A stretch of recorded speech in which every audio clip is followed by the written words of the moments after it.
순전함으로. 사무엘상 24장. 사울이 블레셋 사람을 쫓다가 돌아오매 어떤 사람이 그에게 말하여 이르되 보소서 다윗이 엔게디 광야에 있더이다 하니 사울이 온 이스라엘에서 택한 사람 3,000명을 거느리고 다윗과 그의 사람들을 찾으러 들염소 바위로 갈새 길가 양의 우리에 이른즉 굴이 있는지라 사울이 뒤를 보러 들어가니라 다윗과 그의 사람들이 그 굴 깊은 곳에 있더니 다윗의 사람들이 이르되 보소서 여호와께서 당신에게 이르시기를 내가 원수를 내 손에 넘기리니 내 생각에 좋은 대로 그에게 행하라 하시더니 이것이 그날이니이다 하니 다윗이 일어나서 사울의 겉옷자락을 가만히 베니라. 그리한 후에 사울의 옷자락 뱀으로 말미암아 다윗의 마음이 찔려 자기 사람들에게 이르되 내가 손을 들어 여호와의 기름 부음을 받은 내 주를 치는 것은 여호와께서 금하시는 것이니 그는 여호와의 기름 부음을 받은 자가 됨이니라 하고 다윗이 이 말로 자기 사람들을 금하여 사울을 해하지 못하게 하니라. 사울이 일어나 굴에서 나가 자기 길을 가니라. 그 후에 다윗도 일어나 굴에서 나가 사울의 뒤에서 외쳐 이르되 내 주 왕이여 하매 사울이 돌아보는지라 다윗이 땅에 엎드려 절하고 다윗이 사울에게 이르되 보소서 다윗이 왕을 해하려 한다고 하는 사람들의 말을 왕은 어찌하여 들으시나이까? 오늘 여호와께서 굴에서 왕을 내 손에 넘기신 것을 왕이 아셨을 것이니이다. 어떤 사람이 나를 권하여 왕을 죽이라 하였으나 내가 왕을 아껴 말하기를 나는 내 손을 들어 내 주를 해하지 아니하리니 그는 여호와의 기름 부음을 받은 자이기 때문이라 하였나이다. 내 아버지여 보소서 내 손에 있는 왕의 옷자락을 보소서 내가 왕을 죽이지 아니하고 겉옷자락만 베었은즉 내 손에 악이나 죄가가 없는 줄을 오늘 아실지니이다. 왕은 내 생명을 찾아 해하려 하시나 나는 왕에게 범죄한 일이 없나이다. 여호와께서는 나와 왕 사이를 판단하사 여호와께서 나를 위하여 왕에게 보복하시려니와 내 손으로는 왕을 해하지 않겠나이다.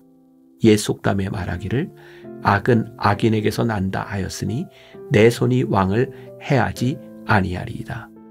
이스라엘 왕이 누구를 따라 나왔으며 누구의 뒤를 쫓나이까? 죽은 개나 벼룩을 쫓음이니이다. 그런즉 여호와께서 재판장이 되어 나와 왕 사이에 심판하사 나의 사정을 살펴 억울함을 풀어주시고 나를 왕의 손에서 건지시기를 원하나이다 하니라. 다윗이 사울에게 이같이 말하기를 마침에 사울이 이르되 내 아들 다윗아 이것이 내 목소리냐 하고 소리를 높여 울며 다윗에게 이르되 나는 너를 학대하되 너는 나를 선대하니 너는 나보다 의롭도다. 내가 나 선대한 것을 오늘 나타냈나니 여호와께서 나를 내 손에 넘기셨으나 내가 나를 죽이지 아니하였도다. 사람이 그의 원수를 만나면 그를 평안히 가게 하겠느냐? 내가 오늘 내게 행한 일로 말미암아 여호와께서 내게 선으로 갚으시기를 원하노라.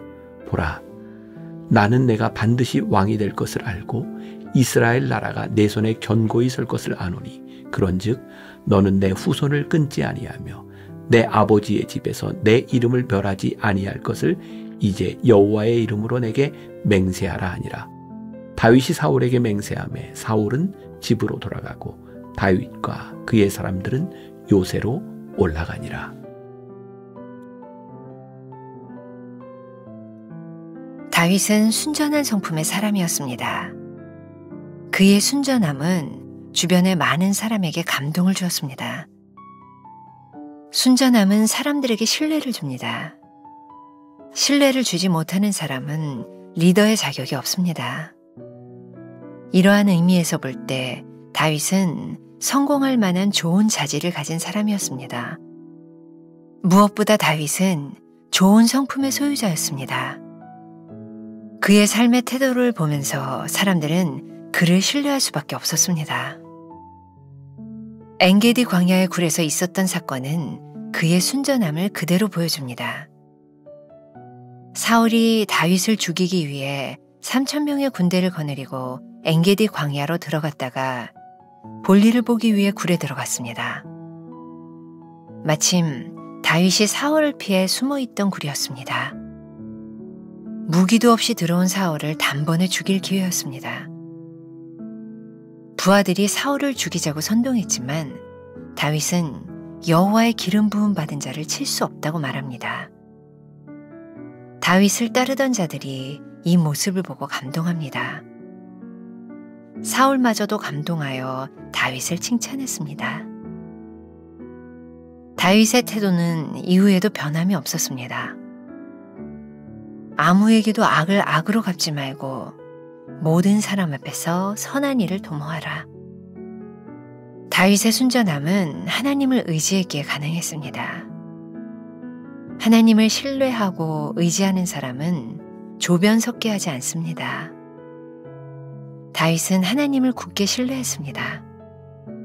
다윗은 하나님이 사울에게 기름을 부으신 만큼 하나님의 손으로 그를 처리하시리라고 믿었을 것입니다. 시간이 오래 걸리긴 했지만 다윗은 결국 많은 사람의 지지를 얻으며 역사의 길이 남을 위대한 왕이 되었습니다. 사울은 호시탐탐 다윗을 죽일 기회만 노렸습니다. 자신이 쥐고 있던 세속의 권력을 다윗에게 빼앗길지도 모른다는 불안감이 들었기 때문입니다. 그러나 다윗은 신앙적인 이유로 사울을 죽이지 않았습니다.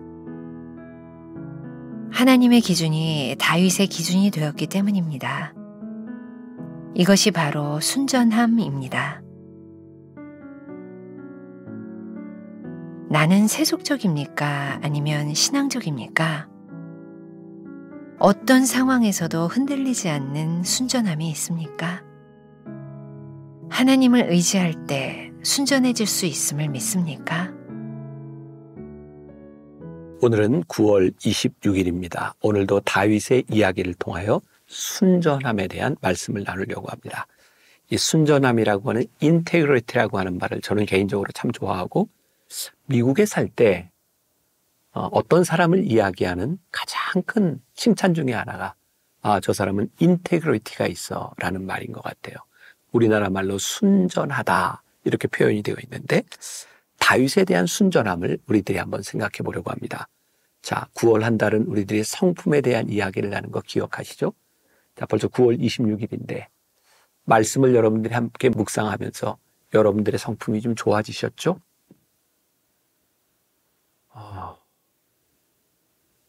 또 예스 해야 되는데 만일 우리들이 이 말씀을 묵상하면서 우리들의 삶에 좋아진 성품에 흔적이 없다면 우리는 그냥 또 하나의 말씀을 그냥 읽어갔을 뿐이겠죠. 자, 여러분들에게 한번 도전합니다. 우리가 말씀을 묵상함을 통하여 하나님의 순결을 통하여 우리들이 얼마나 좋은 성품을 가지게 되는가. 제가 2017년에 페이스북에 썼던 글이 있는데 제가 좀 읽어드리고 말씀으로 한번 들어가 보려고 합니다. 모든 목회자에게 꿈이 있다면 설교를 잘하는 것이고 모두가 좋은 설교가라는 말을 듣고 싶을 것입니다.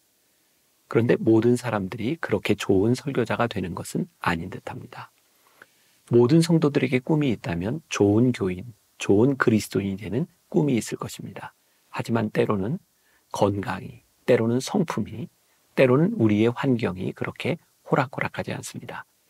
그런데 한 가지 할 수 있는 것이 있습니다. 좋은 말을 전하는 설교자가 될 수 있고 좋은 삶을 살아가는 그리스도인이 될 수 있습니다. 그동안 우리는 위대한 사람이 되기를 꿈꾸다 많이 넘어지고 스스로 실망하기도 했던 것 같습니다. 오늘 새벽 묵상 중 하나님께서 깨닫게 하시는 것이 있습니다. 매일매일 좋은 일하고 매일매일 좋은 말씀 전하며 살라는 것이죠. 오늘 제 삶에 가장 보람 있는 것, 쓰임받는 것은 지금 이 순간도 좋은 글을 쓰고 있다는 것이라는 마음이 듭니다. 저는 후안 카를로스 오르티즈 목사님을 참 좋아합니다. 그가 했던 말 중에 기도가 당신에게 지루한 노동이 되지 않도록 하십시오 라는 말이 있습니다.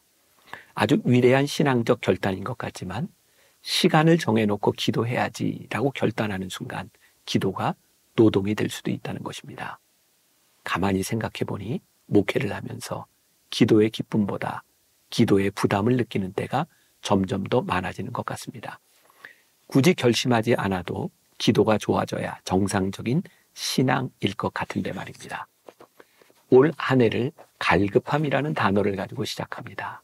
하나님을 향한 갈급함이 우리를 기도로 인도할 수 있으면 좋겠습니다.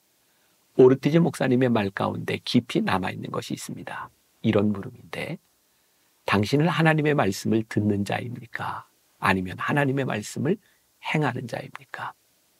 또 가만히 생각해 보니 우리는 말씀의 홍수 속에 살아가는 것 같습니다. 너무 많은 말씀을 듣다 보니 말씀대로 살 시간이 없어져 버린 것은 아닌지 말입니다. 그래서 목사인 저는 말씀을 전하는 시간과 양을 줄여야겠다는 생각을 합니다. 적어도 저와 함께 신앙생활하는 성도들에게 들은 말씀을 행하는 시간을 주어야겠다고 말입니다. 말씀을 다 소화도 하기 전에 또 다른 말씀을 먹이기보다는 들은 말씀 가지고 묵상하고 살아가도록 인도해야겠다고 말입니다. 그래서 올해부터 새벽 예배를 인도하면 말씀을 전하는 시간을 줄이고 기도하자는 제안을 했습니다. 하나님께 부르짖는 시간보다는 하나님의 말씀을 듣는 시간을 늘려보고자 합니다. 뜨겁게 기도하는 시간보다 깊이 있게 기도하는 시간을 늘려보고자 합니다. 이 또한 노동이나 방법 혹은 의무가 아니라 자연스러운 마음으로 나아가는 시간들이었으면 좋겠습니다. 기도가 여러분들에게 지루한 노동이 되지 않도록 하십시오. 그리고 말씀을 듣는 일보다 행하는 일에 열심을 내도록 하십시오. 2017년도에 썼던 이 글을 보면서 저에게 그런 두려움이 있어요. 하나님, 우리가 하나님의 숨결을 통해 매일 아침 말씀을 묵상하고 있습니다. 그런데 너무 많은 말씀들을 들어서 그 말씀을 행하거나 우리들의 삶에 적용할 시간이 없는 것은 아닙니까? 오늘 하루도 이 말씀을 묵상하면서 그런 우를 범하지 않았으면 좋겠다. 오늘 우리가 이 순전함이라고 하는 이 말씀을 우리들의 삶에 적용할 수 있으면 좋겠다. 저는 이 땅 위에 리더로 살아가는 것, 존 맥스웰이 이야기했던 것처럼 어떤 무리에 앞장서기 때문에 리더가 되는 것이 아니라 진정한 리더는 누군가에게 영향력을 주는 사람이다 라는 정의를 참 좋아합니다. 그런데 나쁜 리더가 될 수도 있고 좋은 리더가 될 수도 있어요. 나쁜 리더는 나쁜 영향력을 주는 것이고 좋은 리더는 좋은 영향력을 줍니다. 좋은 영향력을 주면 우리들의 삶에 풍성한 열매를 맺습니다. 오늘 하루 우리가 이 인테그리티를 적용할 수 있는 것, 이 인테그리티를 통하여 우리가 만나는 사람들에게 어떤 선한 영향력을 줄 수 있느냐에 대한 문제겠죠. 제가 말씀을 준비하면서 제가 다윗에 대한 설교를 할 때 보았던 내용입니다. 미국의 케네디 재단에서 10만 명의 인사 기록부를 분석을 했는데 아주 흥미로운 결과가 나왔습니다. 성공하는 요인의 15%는 기술적인 훈련이고 나머지 85%는 성품이 차지한다. 이 연구를 통해 밝혀진 성품의 가장 중요한 요소는 태도라고 합니다. 제가 오늘 말씀과 연관된다면 순전함의 삶의 태도가 그 사람의 성공을 좌우한다는 거죠. 샌프란시스코의 로버트 하프 인터내셔널이라는 자문회사는 최근 미국의 100대 기업의 부회장과 인사 담당자들에게 종업원을 해고시키는 가장 큰 이유를 물었습니다. 우리 인생에서 무능력으로 인해서 인생을 망치는 부분이 30%라면 성품으로 인하여 실패하는 이유는 70%입니다. 여러분은 지금 능력을 키워가는 데 최선을 다하십니까? 아니면 오늘도 하나님 앞에서 좋은 성품을 만들어가기 위해 최선을 다하십니까? 자, 짧은 시간이지만 다윗의 순전함으로 돌아가 보겠습니다. 우리가 너무나 잘 아는 엔게디 광야의 사건이죠. 사울왕이 3천여 명의 군사들을 데리고 다윗을 죽이려고 쫓아왔을 때 다윗에게 그 왕을 죽일 수 있는 철호의 기회가 찾아옵니다. 근데 다윗은 사울왕을 죽이지 않습니다. 그의 삶의 인테그리티, 순전함이 뭐였을까요? 리더는 하나님이 세우신다. 사울왕을 하나님이 기름 부으셨기 때문에 그의 손으로 사울왕을 죽이지 않습니다. 그것은 하나님의 영역이기 때문입니다. 그 시간 다윗과 함께 있었던 많은 군사들이 어쩌면 다윗을 어리석다라고 이야기했을지 모르지만 그들의 마음속에 깊이 새겨진 것이 있었을 거예요. 다윗의 인테그리티, 순전함이었습니다. 그는 아무나에게 손대지 않는다. 하나님이 택하신 자를 그는 손대지 않는다. 물론 그런 다윗으로 인하여 그들은 더 오랫동안 어려운 시간들을 지나가게 됐지만 다윗이 어떤 하나님의 사람인지를 그들은 알게 되었을 것입니다. 힘든 시간이지만 그들은 다윗을 신뢰했을 것입니다. 그러면 여러분들 책 세 번째 문단에 다윗은 어떻게 그런 사람이 될 수 있었을까요? 다윗의 순전함은 하나님을 의지했기 때문입니다. 여기서 의지라고 하는 말은 하나님을 신뢰한다는 거죠. 하나님의 방법을 신뢰한다는 거죠. 하나님의 방법을 신뢰하지 않는 사람의 특징은 뭔지 아십니까? 자기의 생각이 바뀔 때마다 행동이 달라지는 거예요. 인테그리티가 없어요. 우리 한자 수거로 조변석계 합니다. 만일 여러분들 주변에서 그 사람의 성품이, 그 사람의 생각이 조변석계 한다면 그는 하나님을 신뢰하는 사람이 아니라 자기의 생각대로 살아가는 사람이다. 이렇게 생각해도 좋을 것 같아요. 다윗의 대척점에 서 있는 사울, 그는 늘 다윗을 죽을 기회만을 노리고 있었어요. 왜? 사울의 마음에 질투가 들어갔기 때문이죠. 이거 굉장히 중요한 일입니다. 어느 날 사울의 삶의 기준이 자기가 되어버려요. 하나님이 아닙니다. 나보다 잘하는 사람, 나보다 못하는 사람, 내 적이 되는 사람, 내 편이 될 사람. 사울은 그의 기준에 서서 다윗이 하나님을 쓰실 때 그에게 적으로 인식되고 그를 위협하는 사람으로 인식돼요. 만일 사울에게 하나님의 기준이 있었다면 그래, 하나님이 다윗을 귀하게 쓰시는구나. 다윗을 축복할 수 있었을 텐데 오늘 우리들에게 이 말이 참 큰 도전이 되지 않습니까? 어쩌면 여러분들 눈앞에 보이는 저 위대한 사람, 잘 나가는 사람, 그 사람을 여러분들은 질투의 눈으로 보고 있습니까? 아니면 하나님이 쓰시는 사람으로 보이기 때문에 그 사람을 축복할 수 있습니까? 저와 여러분들에게 굉장히 큰 도전이 되는 일이라고 생각해요. 우리가 하나님의 성품을 가지려고 노력하고 우리들에게 인테그리티가 있다면 하나님이 하시는 일이 우리들의 눈에 보여야 되고 하나님을 신뢰함으로 인하여 우리들이 질투하는 것이 아니라 축복할 수 있는 사람이 되어야 되는 것이죠. 하나님은 때가 되면 우리를 들어 쓰십니다. 하나님이 쓰실 수 있을 때 우리를 사용하십니다. 인테그리티, 하나님 앞에 순전함을 가진다면 우리는 온전한 좋은 성품으로 하나님이 쓰시는 사람이 되지 않겠습니까? 오늘 이 순전함이, 인테그리티가 여러분들의 삶의 기도 제목이 되었으면 좋겠고 여러분들이 하나님을 의지하는 사람이기 때문에 오늘 우리들의 삶의 어떤 그 순간에 바로 이 순전함을 보일 수 있는 순전함이 한 자락 자라나는 그런 인생이 될 수 있기를 주님의 이름으로 간절히 축원합니다. 기도하겠습니다. 다윗이 하나님을 믿음으로 신뢰함으로 순전했던 것처럼 엔게디 광야에서 그가 취할 수 있는 이득을 취하지 아니하고 하나님을 바라볼 수 있었던 것처럼 우리들에게도 순전함이 살아있기를 소원합니다. 쉽지 않습니다. 하나님을 신뢰하지 않는다면 할 수 없는 일들입니다. 그러나 오늘 우리들의 삶의 한 자락이라도 이 순전함으로 자라나게 하시고 하나님의 성품을 닮아가는 하루가 되게 하여 주옵소서. 예수님의 이름으로 기도했습니다. 아멘.